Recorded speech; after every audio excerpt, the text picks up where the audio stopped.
Hi everyone, my name is Ella and I am an administrator from Converse in China School. So unprecedented events are inevitable and can arrive at any moment.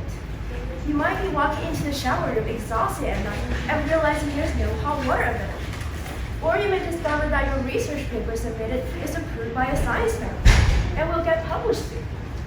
So what do we do when these unpredictable things happen to be bad and strongly affecting ourselves negatively and even interfering us in achieving our goals? Do we fall into despair, hopelessness, and give up? The troubles they bring may sound like extra burden at the time, but what if they're the things that will accumulate to create a huge influence on our lives, and most importantly, a positive one? When I first arrived in America, I discovered a seemingly casual lifestyle.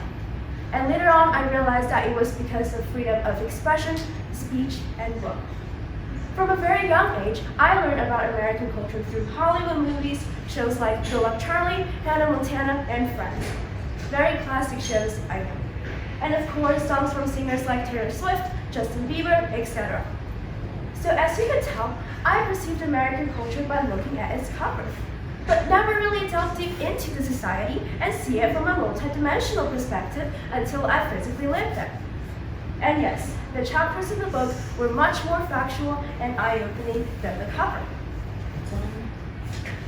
When I was first there, during the first semester at school, I was placed into the ESOL program, which stands for English Speakers of Other Languages. In that program were all the kids that were in my situation who moved to the US from another country. And the classes were easier than usual as we were able to get language help whenever we needed. And later on, I took the test to get out of the program and passed it. So in 8th grade, I was able to take classes with all Americans. As time passed, my English got better as I also started to discover the social atmosphere. To give a little bit of context, I was in a public high school.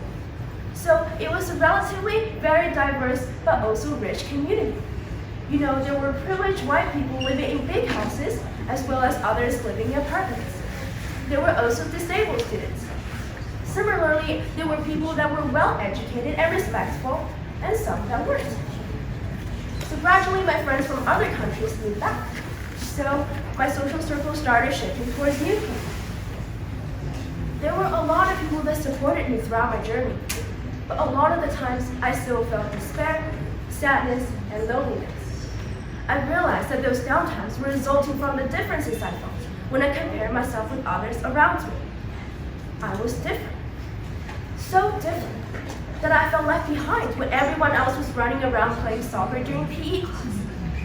So different that some people made fun of Chinese language and culture. So different that I didn't fit into any of those Asian American stereotypes. After times and times of self-reflections, trying to understand my friends' jokes and worry less about my differences, I grew. I also joined the school's tennis team and strongly appreciated the team bonding and unity. I also built intimate relationships with my teammates. There, I found a sense of belonging. It told me that I was similar to them. I also played a sport, went to games, and was athletic. I learned to disregard those people who did not appreciate my culture and taught Chinese to the younger ones who were interested. And most importantly, I became proud of the fact that I was the only person that really knows myself and that I was really becoming an independent individual who was fearless of doing things by herself. The 3 years of my life in the US were like a roller coaster experience for my emotions as I was adapting to accept my differences. I learned how to be satisfied with what was given to me, whether it be celebrating great changes or embracing setbacks. I thought I was finally strong, until one afternoon. You know, it was a normal day just like any others. My parents were picking me up after school, my dad was driving as usual as we entered into our neighborhood. And I could still remember the familiar presence of, bright-colored townhouses and beautiful trees passing by. And I could feel the cold breeze touching my cheeks. Everything was normal. And guess what happened? Ella, we may not be able to stay in America anymore. Dad said with a sense of uncertainty. He was so uncertain about our status in the US. But that was the normality of our life then. We were always uncertain. But this time, it sounded like a conviction, an ending. It was something that suddenly smashed my rationality into pieces and broke my sanity in half. No, I can't. It's impossible that I'll go back to China. I interrupted my dad impatiently, with anger that was unhonorable. My eyes were then soon welled up with tears, and I couldn't control but let the 2 streams run down my face. I cried my heart out. I also kept telling my parents to stop talking about what was always my worst nightmare. At the same time, I was also shocked by my reaction, my breaking point, and my vulnerability. Who was the girl that kept telling herself she's brave? Who was the girl that thought she could deal with any unprecedented change? Who was the girl that also walked like a child until the day she left America? It was all myself, the one who had confidence for once, but then thought it's the end of the world. Over the next few weeks, my mentality was very unstable. I lost motivation and cried until I was tired. I could not return to the place where I started my journey, I thought. I came all the way here. I've been overcoming challenges and trying my best to fit into the American bubble and accept my differences. And now, I'm forced to end my efforts here. I'm stopping moving forward, stopping chasing my dream. I went to America assuming there weren't limits, assuming that I could always keep going, and never thought that after years, giving up would be this hard. I hadn't been in contact with my middle school friends in years, and lost connections with almost all friends in China. What would I do when I returned?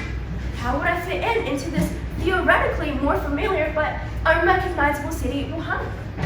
Why do I have to deal with so many changes in my life?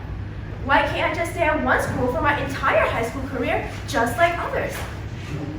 I kept questioning, but couldn't find the answers. The frustration seemed like never faded.